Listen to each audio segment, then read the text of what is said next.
15th of September, Rabbi Moore, Parsha Hashavua with Rashi, Savo. Lou, let's start off. Okay.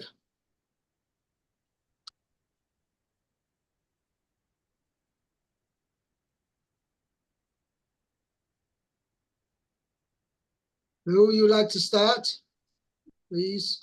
V'haya ki Savo el haaretz asher Hashem Elokecha nosein lecha nachala v'rishta v'yashavta ba. And it will be when you enter the land that Hashem, your God, gives to you as an inheritance, and you take possession of it, and you dwell in it. Okay, very good. Okay, let's see the Rashi here. Rashi says, "V'haya ki tavo v'gomer v'rishta v'yashavta ba." Magid. This tells us Shelo nischayvo b'vikarim. What? Nischayvu. Nischayvu. This tells us that they were not obligated concerning the commandment of Bikarim, the first fruits. Ad shekasav shu es shekav shu es haaretz, until they conquered the land. V'hil kuha, and they apportioned it. Okay.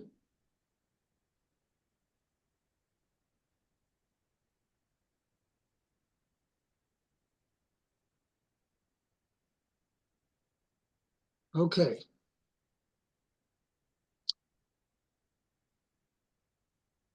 Right. Because it says, we restore, you'll take possession of it, but and you will dwell in it.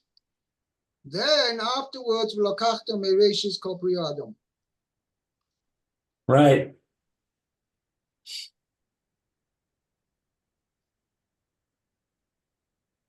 Okay.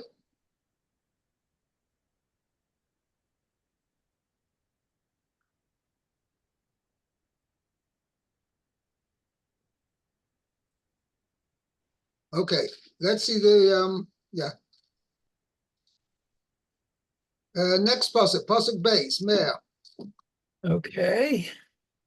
The lakachta mereshit kol pri ha'adama asher tavi me artzecha asher Hashem Elokecha noten lach v'samta v'tene v'halachta el hamakom asher yivchar Hashem Elokecha l'shachein shemo sham. Okay, so and you will take from the first of the fruit of every fruit, called pri, of the ground, I share which you will bring from your land, which Hashem your God gave, or notain gives to you, this sometime, and put it in a basket, and you will go to the place which Hashem chooses to make his name dwell there, I guess. The shachein is dwell, right? Yeah. The shachein is to dwell. Okay. right? Right. Oh, It's right, interesting. right. Mhm. We actually came across this in Parshas Re'eh, that the Torah never says explicitly that the Beis Hamikdash is going to be built in Yerushalayim. It just says always to the place where I will rest my name.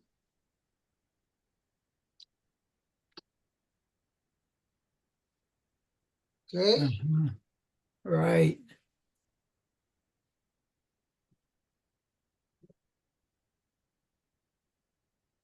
Okay. okay. Okay. So let's see. Let's Rashi. translate. Did we translate the pasuk? No. Oh, yeah, I did. I'm sorry. Okay. Time for Rashi. Mereshit of the first ones, I guess. Below kol reshit, but not all of them, not all of the first. She'ein kol hapeirot chayavim bevikurim. Not all of the fruits are obligated as the first fruits. Okay. Ella shivat aminim bilvad. Oh, just the seven types of fruit only. Oh, okay. Ne'emar kan our eretz. Okay, so it said here that the land, eretz. Okay. V'ne'emar l'chalan, and it says on above, eretz chitas ora v'gomer. Oh, it tells you of all the species, the wheat, the barley. The seven Shiva Saminim. Right, Shivas Haminim. Right. The seven. That's what Rashi says. He's only chayav to bring bikurim from the seven selected species which are mentioned there. Never Aha. Haaretz. It says over here, Asher Tavima Artsacha, you bring from your land. And there it says, Eretz Chita Usora. Eretz Chita Usora. Mala Alon Shiva Saminim, Shinishtabcho Behen Eretz Yisrael. Okay. Avkan Shvach Eretz Yisrael, Shehein Shiva Saminim. Oh, Mishiva. Okay. Okay. So, but here, okay. So here, from the Mishevach, the best, I guess, the praise of the land of Israel. Shehein Shivat Haminim, which are the seven species, and it's Zayit Shemen, olive oil, Zayit Aguri. Aguri. It's a certain kind of olive, which is called the Aguri olive. Oh, The reason why it's called the Aguri olive is Rashi goes on to explain. okay. Means its oil is ensconced, maybe that's the right word, ensconced inside it. Oh, really? Huh. I'm not quite sure what that means. Okay, udavash and honey. Means it's like the oil is held inside the olive, but it's like bursting forth. Oh, okay. Okay? Okay. Now, Udavash, hu davash tamarim. The honey is the honey of the dates. right. Okay. It says Mereshit. Okay, that's of the first of the fruits. Okay, it says Adam Yored Letoch Sadehu. So a man goes to his field, V'roeh te'ena she'bivra Bikra. ra, and sees te'ena is a fig. Okay. Shebivra, not sure what Shebivra is.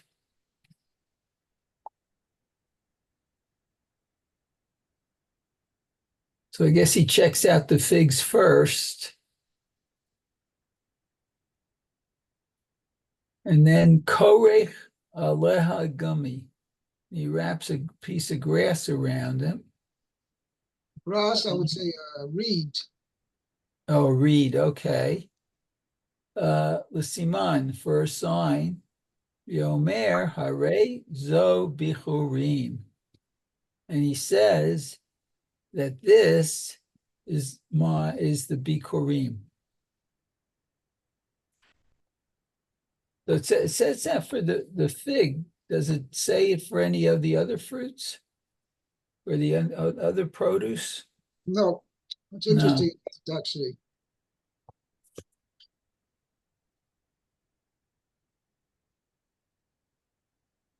Okay, very good.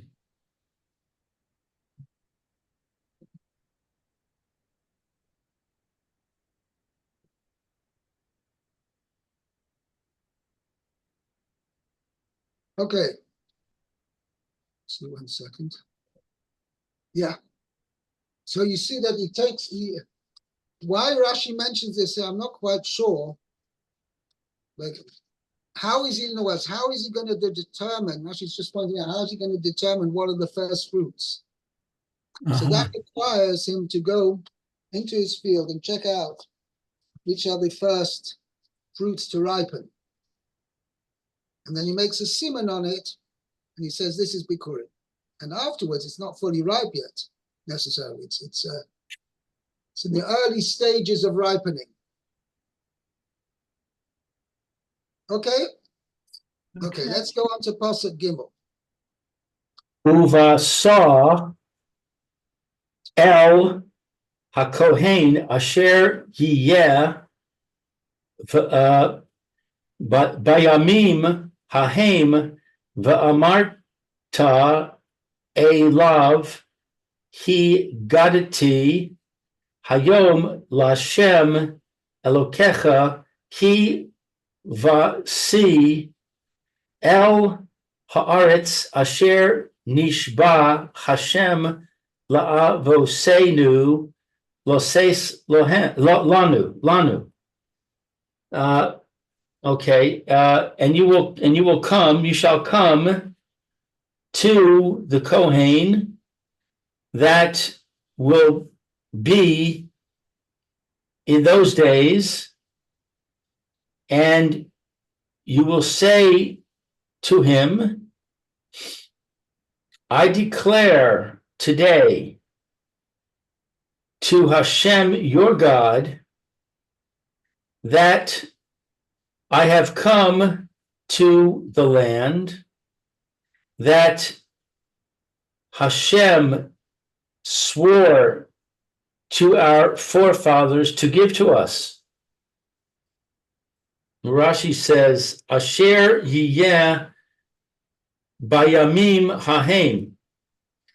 Ein lecha ela kohen shebeyamecha. You have none but the Kohen in your days. Kamo shehu, as he is. V'amarta elav. I'll just make a point over here that you find this also in the beginning of Parsha Shoftim. Wow. It says over there in Parsha Shoftim, that if you have a dispute, so you go up to Yerushalayim and you go up to the Bezdin Asher Yeh Bayomim Mohem. That will be in that time, and you got to accept what they decide. So that's what the pasuk. So there, I can understand this is a halachic decision, and you're a man in the face, your 60s, 70s, and you remember the old Bezdin, they were big Talmud Chachamim, and now comes this young Chevra, and you feel they're not up to the same level as the old ones. Nevertheless, you've got to accept their psak. But l'chayra gabi bikurim, we're not discussing halachic decisions over here. We're giving it to the Kohen. We're giving it as a gift to the Kohen. So what should be the big deal about, you've got a dafka, you've got to give it to the Kohen, and even though his name may not be the same as the Kohanim of the previous generations, but nevertheless, he's the one you have to give it to. You only have the Kohen who's around in your time. You can't worry, you can't bemoan the higher level of the Kohanim of the previous generation. What difference does it really make? I mean, you're giving him Bikurim.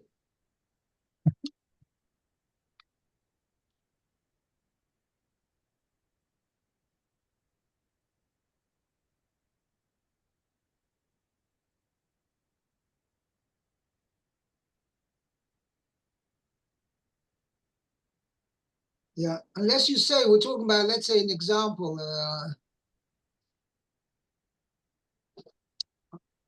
some days an old man and he comes to the Beis HaMikdash and he sees this young Kohen here. And he remembers last year or the year before, there was this nice old Kohen, he was a big tzaddik and ever. And this young man comes along. So you feel, you don't feel appropriate that you should have to give him.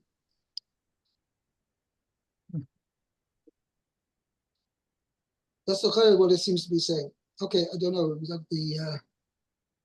It's a little bit different from what it says there in Parsha Shoftim, but the idea is, the person shouldn't say, listen, this is, I remember the old school, and these guys, young guys, are not up to par.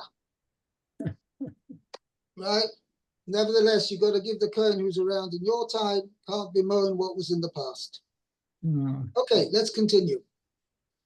V'amarta elav she'eincha kefui tova, to show that you are not unappreciative. Higadati hayom. Where is that indicated? By you saying, and you shall say to him, that you're not ungrateful. Where is that indicated in the words, and you shall say to him?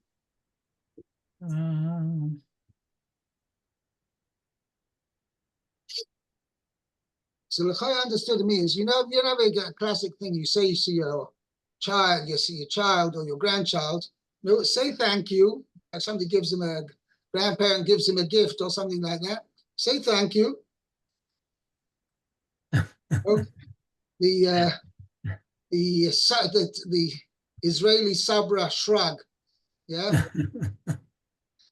Right. So naturally, a person doesn't want to feel indebted, and so the Torah says, if you speak it out and you say, if you got to think, Torah wants you shall say thank you, HaKadosh Baruch Hu, thank you, Mr. Cohen, for accepting my bikurim, and I want to show my gratitude to Hashem.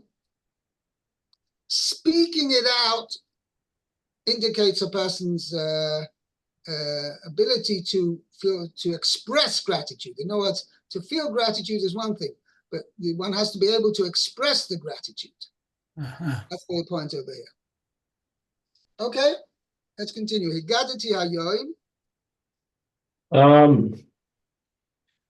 Pa'am achas bishana, one time in a year, velo shtei fe'amim, and not 2 times. Yeah, not twice. Okay, now where's this indicated in the words Hagadati hayoim? Today. Doesn't have to say today. Say I declare to you. All right. So what's the day? So where does that Today, where does today indicate one time a year, not Only today, not tomorrow.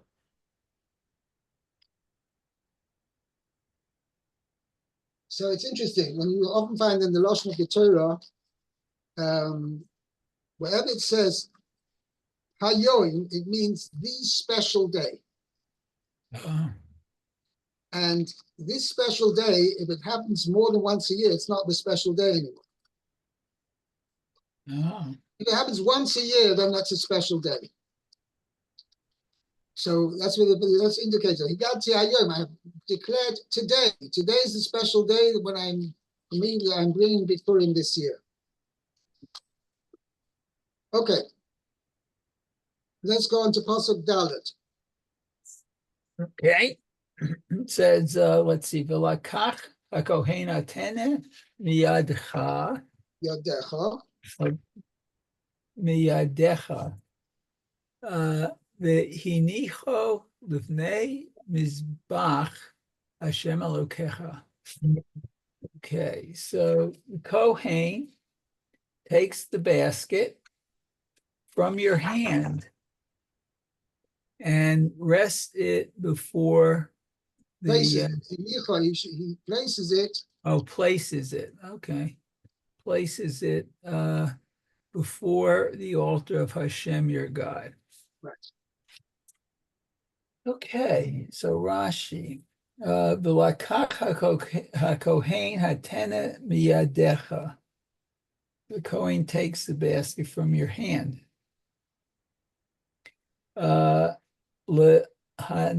Hanif oto. To wave it. Oh, to wave it. Hanif. Yeah, because Okay. we learn out, it says later.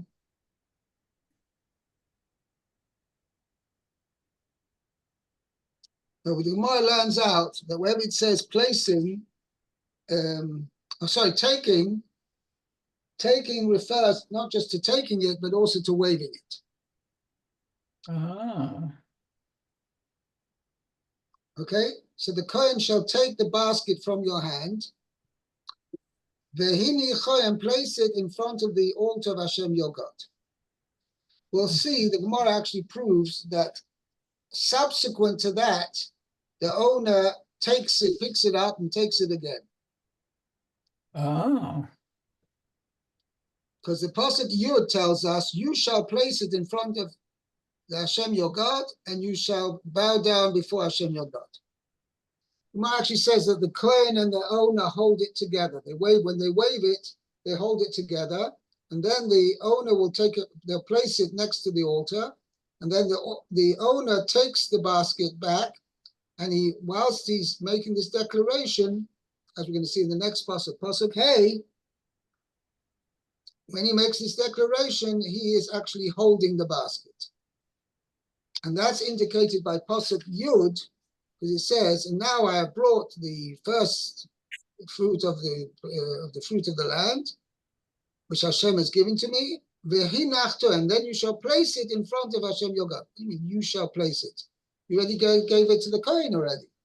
So the Gemara says that means that the Baalim take it back, the owners take it back, and then afterwards, then they again place it before Hashem. Oh. Okay? So once I said, Rashi didn't finish Rashi here. Okay, so Kohen meniach yado. Okay, tachat yad ha'be'alim. So the Kohen places his hand underneath the hand of the owner, Oh, okay. and he waves it. So basically, he waves it with the hand of the owner then? So just imagine my Chumash is the basket. So the Okay. owner places his hand underneath like this. Uh-huh. And the Kohen places his hand underneath the hands of the owner, and then they wave it backwards and forwards, this way and that way, and up and down. 6 directions. Like we wave it like did to the lulav, right? Oh, okay. Yeah, it's like the lulav. Okay. Okay. Right. Okay, I think we'll hold it here for today. Oh, it's 1:30. Okay, Okay, very good. Yeshikayak, thank you, and have a good week, Rabbi. you too. Kol tov. Thank you. Bye-bye. Both too. Bye-bye. Too.